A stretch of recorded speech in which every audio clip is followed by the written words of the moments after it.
As Trump guts the Department of Ed, states are now looking for other ways to educate their kids, and that has us taking a look at the school choice programs nationwide. These programs give parents money to pay for private school tuition, and several states have already put the programs in place. With less federal funds funneled to public schools, we could see more states embrace this model. Our Christiane Cordero has been following this closely and joins us now. So, Christiane, explain to us how school choice works and tell us how dismantling, the Department of Ed will impact this.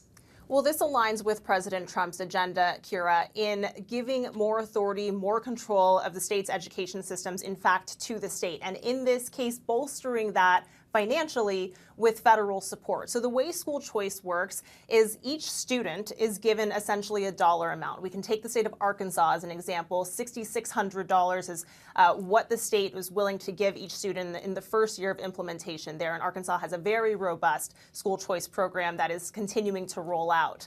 So instead of that dollar amount going to public schools, which is the traditional model, this dollar amount follows the student wherever they choose to go to school. So whether it's a charter school, a public school, a private school, an independent school, and homeschooled as well. And so that's kind of the lay of the land. The argument for those who support it say that this gives certain education more accessible to certain families who maybe wouldn't afford it otherwise, and that it creates this a little bit more even playing field in curriculum. We know that that's been a really big part of the agenda as well. Those who are critical of it say that's not really how it's working. In fact, it's subsidizing private school education for families who can already afford it.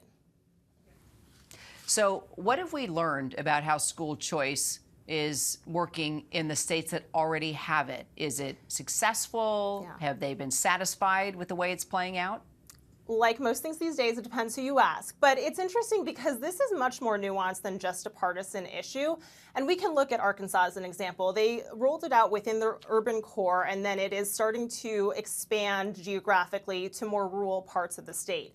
And that's where it becomes a little bit tricky.